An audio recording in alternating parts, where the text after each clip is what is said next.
Today, we are going to talk about empathy in the workplace and why it might not be working as well as you think.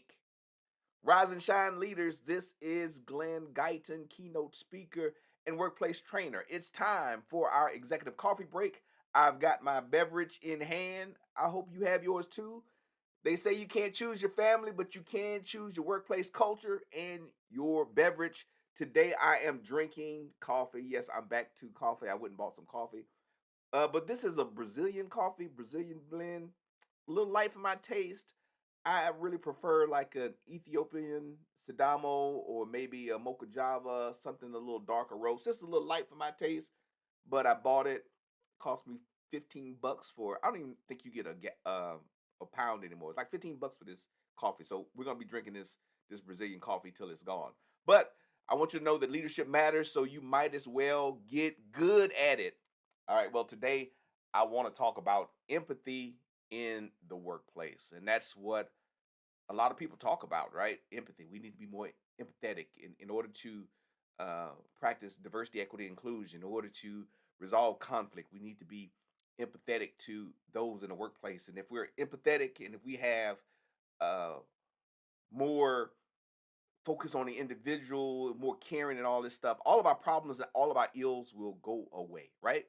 And I do believe in empathy, so don't get me wrong. But I want us to think about that a little bit. Why do we spend so much time talking about empathy, workplace belonging?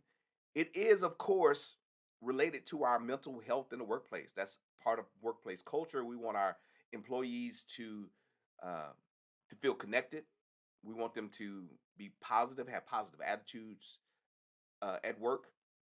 But do you realize that maybe a lot of what we're talking about in regards to empathy is related to personal psychotherapy, personal uh, counseling techniques that were developed when in the 1950s? Yes, ladies and gentlemen, people all over the world, however you identify, 1950. So think about that.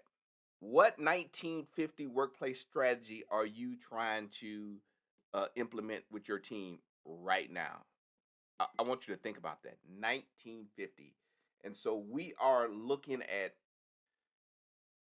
therapy, language, therapy techniques that were developed, I think is really akin to what was developed by Carl Rogers back in 1950, in the 1950s, and he did some later work around this person-centered. I'm not a psychiatrist, psychologist, so uh, if you are in that profession, feel free to weigh in. But this person-centered approach to therapy uh, started back in the 1950s. Is how we talk about marriage counseling and these other things, is fixing this communication. We've all heard that. We've been taught that as leaders, we need to fix the communication and everything will get better. Even as we think about inclusive practices, uh, how to be more welcoming in our environments, we have to communicate better. And I think that does have a place, but it also has limitations to what we do in the workplace. So how yeah, it has some limitations that if we think about this. And many of you probably have a therapist. I have a therapist. I have a couple of therapists because I need it. That's how my brain works. But you probably have a therapist because it's popular now, right? We used to then talk about the need for mental health and things like that, and we do need that in the workplace. Hopefully, you have your employee assistance program so people can get mental health counseling if they need it. Life is stressful, work is stressful, especially if you're an executive. If you are at executives, and hopefully that's who's listening to um, this broadcast. If you are an executive, you probably need some type of therapy. You need some kind of group that you can go to and just decompress because this work is crazy, right? Being an executive, being a CEO, it's crazy. It's a lot of pressure, and who can you talk to? You can't always talk to your subordinates. Uh, Hopefully, you can talk to other CEOs. Call me if you need to have a conversation. But it's really hard for people to understand the isolation and loneliness that comes with a role like this. But that's not what we're talking about today. We're talking about these principles of empathy that we hear over and over again, workplace belonging. All of these people centered approaches to dealing with some form of mental health or some form of conflict in the workplace. And we want to feel like people have our best intentions at heart. Um, we want to use I language when we are dealing with conflict between people. We seek to actively listen. All of that stuff, you've heard it, right? Active listening, uh, using I statements, talking about the issue, not the person. All of those things have some basis in this person centered psychotherapy, right? And so, how effective is it in the workplace? That's the question. How effective is this empathy and this more touchy feeling approach to dealing with our staff and employees? How effective is it actually in bringing about change in the workplace and for us to manage long-term conflict or long-term manage long-term conflict or to bring about long-term transformation? That's what we want, right? I say that's what I do. I help bring about organizational transformation. So how does that happen? It just doesn't happen at the person-centered level. That's the problem. Many of us, when we started implementing new practices, when we merge with other organizations, when we look at dealing with racism, sexism, or other kind of isms, phobias in the workplace, we jump right into this person-centered approach, and it has its place. Don't get me wrong, empathy has its place. This active listening has its place in the workplace, but it is not a magic pill. It's not going to fix everything. And so I want to give you 5 reasons why empathy is not enough. 5 reasons today. So, number one, lack of structure in addressing deep rooted systemic issues. See, the person centered approach emphasizes an individualized experience and self directed growth. And that may not be sufficient to bring about organizational change. So, again, if we are looking at taking personal responsibility in conflict in the workplace or place or acts of discrimination, that's important.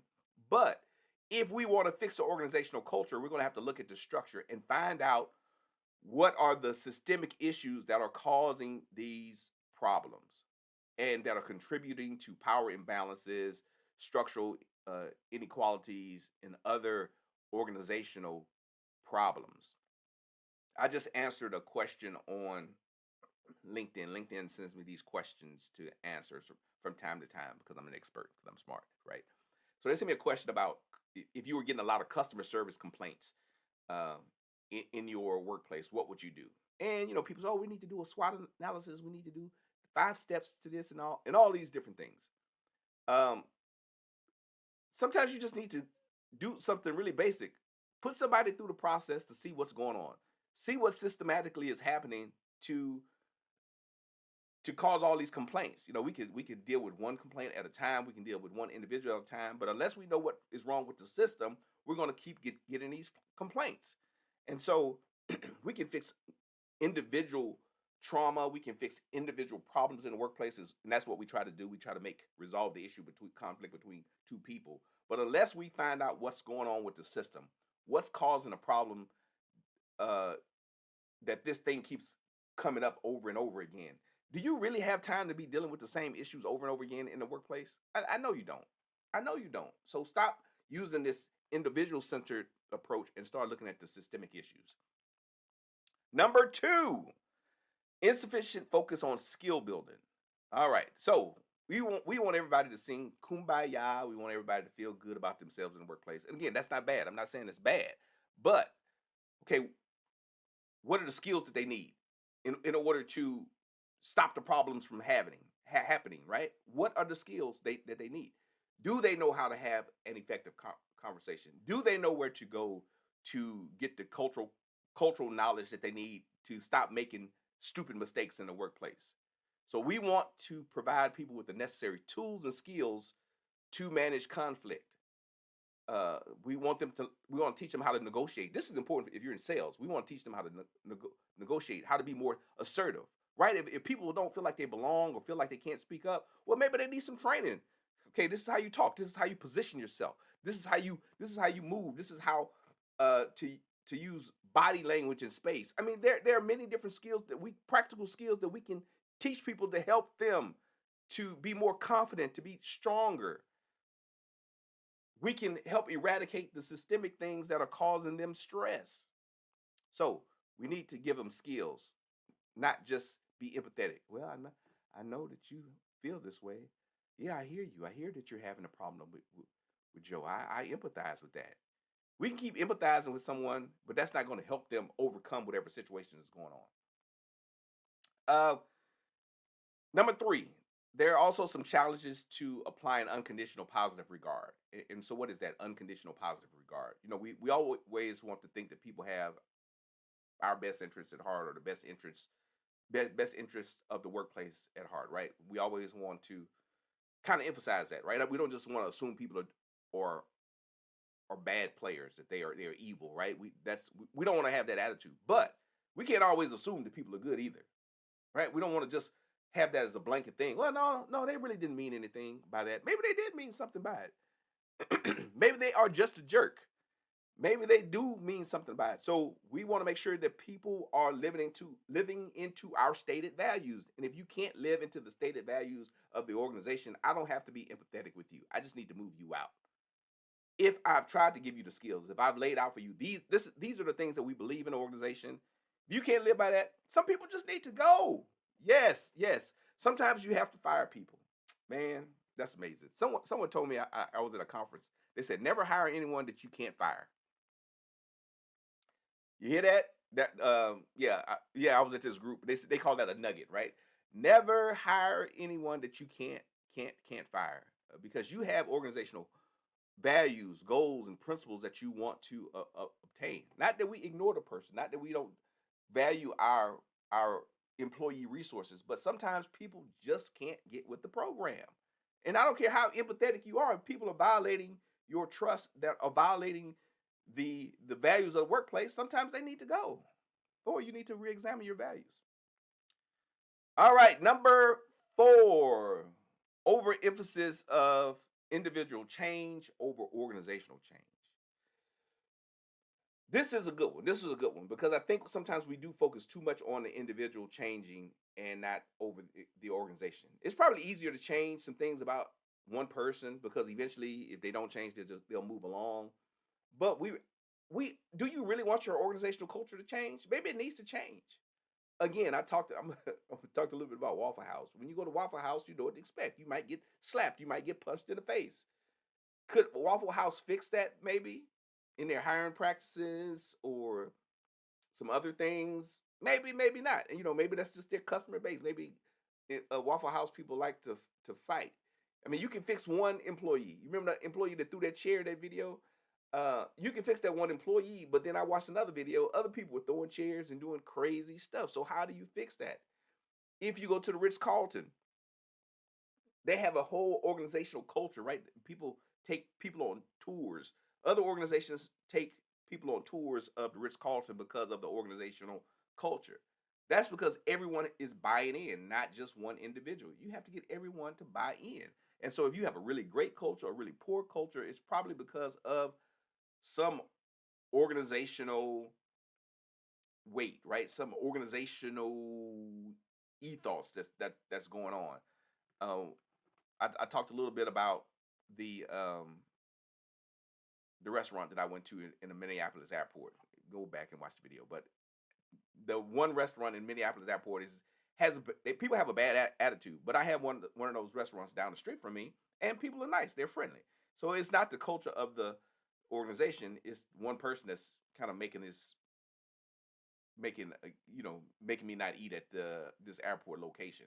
So that that location has bad culture. They probably need to fix that. So yeah, you don't work.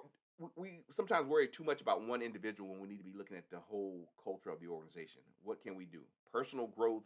It starts at personal growth, right? You have to have a personal growth plan for each individual, but we also need to think about that conflicts often arise because of organizational issues that need, again, those systemic solutions. We have to figure out what's going on. And then number 5, sometimes empathy fails because the stakes are just too high. This person-centered approach has limited effectiveness in high conflict situations. If you go back to what was going on with all the unrest with George Floyd uh, during that time, Black Lives Matter movement, that wasn't going to be fixed one individual at a time. That was a bigger workplace disruption that we needed to pay attention to. And some organizations tried to have these one-on-one conversations with folks and tried to have these meetings where they just got people in a room and let them talk and vent. That didn't work. It just caused more conflict. The stakes were too high. You have to have some guided solutions. I actually offer a program on how to have workplace conversations when you have conflict like that. But it's really structured. It's a guided process to have these workplace conversations. You can't just throw people in the room and just say, "Hey, just start talking to each other. We're gonna be empathetic. We just want to actively listen to you." Yeah, you're gonna actively listen yourself into chaos, right? You're gonna actively listen yourself into workplace strife. No, you have to have a plan. You have to have a thoughtful, a methodical approach to these things, and also give people the things they need. So empathy is good. We want to start with empathy. So listen to me. Listen to me. I'm not against empathy. We need to start with empathy. That's a good place to start. We need to really focus on knowing who our employees are, learning something about them, getting to know them at a personal level. But that does not displace or replace our role and responsibility as senior leaders to work on our structure, to work on our systems, to provide people with the skills that they need to be effective in our organization. So a comprehensive solution to this may incorporate empathy, workplace belonging, and some of these individual techniques, but we also have to make sure we're looking at our systems, addressing organizational culture and systems that contribute to conflict. We have to provide employees with the skills that they need and helping them learn how to resolve conflict and how to manage their teams. Um, we have to offer some tools maybe to help people deal with these things. Again, employee assistance program. We bring in speakers, we bring in training to equip people to do these things better. But we make sure everyone is learning together. And sometimes we just need mediation and facilitation. Again, we need someone that's skilled at managing conflict, skilled at managing change, to help us grow as an organization beyond the individual level. So, but workplace empathy, I talked about that in some other places. But again, we want to create an environment that's open so people can talk and discuss things. Um, we want our leaders and managers to be able to listen to their teams and hear what's going on. We want to encourage a culture of self-awareness and personal responsibility in resolving conflict. So again, there's a organizational responsibility and there's an individual responsibility. We need to do both of them. It's not either or. We have to do both of them. So empathy alone is not enough. We need to look at these systemic things, and we have to make sure we're skilled in facilitating discussions that aim for mutual understandings and collaborative problem solving, especially at the team level, at the micro level. Those things are going to be important. Well, thank you so much for joining me this morning. I hope you got something out of this. So as we say goodbye, let's not forget the strength and perseverance it takes to lead with empathy and inclusivity. We don't want to ignore our systems though. Better leaders get better results. So to every one of you leading the charge for a more supportive and engaging workplace, I leave you with this. Stay bold, stay inspired, and remember that your actions today shape the culture of tomorrow. I'm Glen Guyton. You have a wonderful day.